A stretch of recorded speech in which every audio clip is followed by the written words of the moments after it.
is all about anvils. I'm gonna basically explain what they are, what they're used for, the types, and what I've got. And at the end, I'll show you some special bonus footage that I took a long time ago, so stick around to watch. So let's talk about what an anvil is.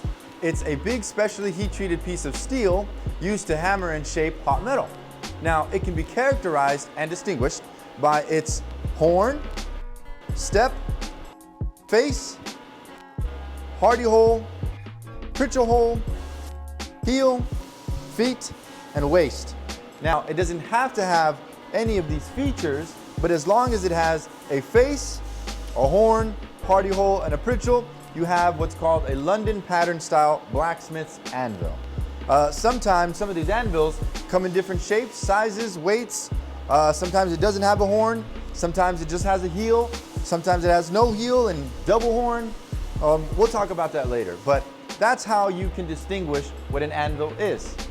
Let's talk about what anvils are used for. So anvils can be used for general hammering, creating curves, or drawing out metal.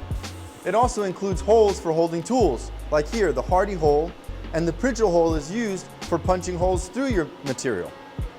It's made to handle tasks like knife making, horseshoe fitting, jewelry making, and modern fabrication. So at the end of the day, the way the anvil is used is based on the profession of the user. So as far as I know, there's 3 ways to make an anvil. There's casting it out of molten metal and pouring it into a mold and shape. That's how my H13 saw maker's anvil is made. There is forging it to shape, so special place in Germany, I think not only Namba, but Reiflinghaus forges their anvils to shape. So they have these really giant pneumatic power hammers, and they're going to work on those things. And then another way is that you get a specially heat-treated plate and you weld it on top of softer material like a railroad anvil or like a railroad track, and you can have a fairly solid anvil with that. But those are the 3 ways that I know how to make anvils. So let's go ahead and talk about the anvil types. We've got the blacksmith's anvil, which is the London pattern anvil that you see here. There's the farrier's anvil, used for making horseshoes and fixing them. The double horn anvil, this is sometimes used for modern fabrication, making gates, making beautiful things that you need a lot of weight for. And the bench anvil, which is what I have for my jewelry work. It's an anvil that you can use on the bench that's small. A stake anvil, made for making armor or for making beautiful cups and rounded objects. The saw maker's anvil, which is meant for tensioning saw blades, or for making what I really love to use it for is for making swords or knives. And the coachsmith's anvil. The coachsmith's anvil was originally used to fix wagon wheels. So those used to be iron on the outside and have wooden spokes in the middle, and they would bring them over to the coachsmith to fix that. So these are the anvil types and a little bit of how some of them are used. Now, let me get on to my favorite part of this video, which is my treasures. I want to talk to you guys about my anvils, what I have. So I'm going to start with one of my proudest pieces. This girl is a railroad track that was converted, cut, poorly of course, into an anvil. Back when I was about 12 years old, I had this inspiration to start working and making swords and making my own knives and stuff, because Chinatown was not giving me quality stuff. I kept going over there, buying a sword, buying a knife, swinging it against something, and it just breaking into pieces. So that discouragement produced this need to make it myself, to make sure that it won't break, to understand and study the metallurgy of how it works. It's really hard to get support from your parents when they see you working with 2,000-degree oven, and you have a piece of steel that's about 1,500 degrees, and they have to trust you and your instincts not to burn yourself or hurt yourself. It's really hard to get the support in the beginning. So I went over to my grandpa and I asked him if he could help me out, and he secretly sent me a one of these things off eBay. So this is where I started. It has a bunch of hammer marks. I even tried to drill a pritchel hole in it just to kind of get it to the same image that I thought in my head that I needed. But after that, I was like, I really do need better equipment because I can't go as far as I want with just this. Then after, you know, some time and persistence, determination, just tenacity, I was able to show my dad that I really did want to do this, and so he invested in my passion. And he said, well, if you're gonna do it, then do it right. And he was able to accompany me to a local blacksmith store that wasn't local at all. It was out in like Temecula or something. And I got this Emerson Horseshoe Supply 100-pound traditional anvil. And this is how I really started to, my career, my skill in the art started to really grow. I was able to make more mistakes, of course, but that offered more opportunities for me to learn. So this was college for me. That was elementary school. This became college. And then after that, I did basically some extra credit. I bartered my some manual labor in order to acquire more blacksmithing equipment. We had a neighbor out in front of our facility in Santa Clarita where she was moving, and because she was retiring, and I saw a bunch of blacksmith equipment. I would always drive by every time I would go to the ranch, and I'd see this like treasure trove of blacksmith equipment.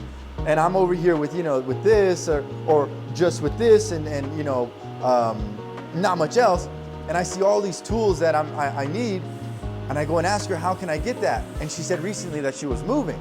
So I said, is there any way that maybe I can help you out and maybe get like a discount on it? She's like, you know what? Let me ask my husband because it's my husband's stuff. So she went to ask him. He came over with a U-Haul truck and he said, I don't want to carry that over where we're going. So if you help us pick up these gates and all this heavy equipment into our truck, I'll give you all of our stuff for free. And it'll be a pain off my neck for me to give you this stuff that I didn't even know what I was going to do with. So I said, okay, and I helped. So I got this, and I got this awesome giant horn for working and shaping metal pieces that I need. It's a little bit easier to draw on this one than it is with this one, because this one has a tighter radius. This one has a very wider, the radius is a little wider, so I like to use the horn for on this one specifically. It has a very small face, but I love it. And this also is also unique to look at because this is specifically for horseshoeing. The guy was a farrier, so awesome, awesome neighbors.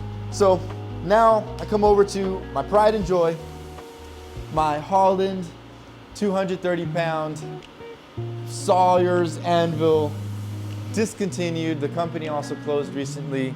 I was really sad about that because I was hoping to bring them more business and shout them out, but they were explaining on their website that they had their fun run in making a very, very big impact in this community. They are the only people to actually make H13 anvils, cast steel. So not faceplate welded, not forged, cast. And their work is high quality. I've never heard any complaints from them. And I was lucky enough to acquire this before they completely sold out and the company closed. So this is kind of like a piece of history in the community. I'm just really proud I was able to get it. It's about like 15 inches tall. It has a 6-inch wide face, 12-inch long. It's a beautiful piece. I haven't got to use it as much as I wanted to because I just recently got it, but man, this thing is awesome. It is so nice to get high quality equipment. It took me a while though, so I'm really grateful to Holland, the Holland USA company, for sticking it out, thugging it out this long in this economy and letting me save up my money and have the opportunity to buy that. This is my bench anvil that I wanted to show you guys. I think it's really cute. This is also where what I started with.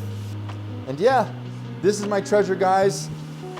Just wanted to show you my sentimental attachments.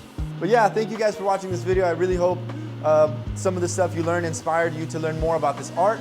I really love this art, so I really love sharing it with people. And I'm just gonna keep giving you guys more videos about this stuff. Now, stick around for some bonus footage I filmed a long time ago. So I hope you guys like it. Take care.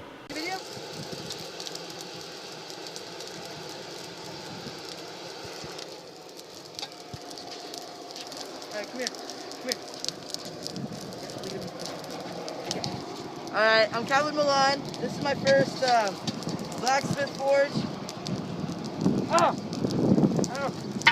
Dude!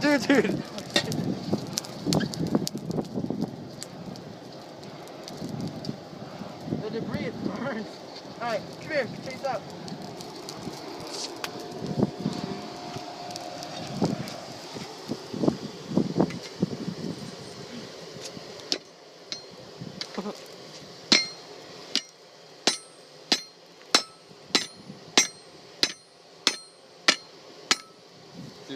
Dude, look how much it bent. I know.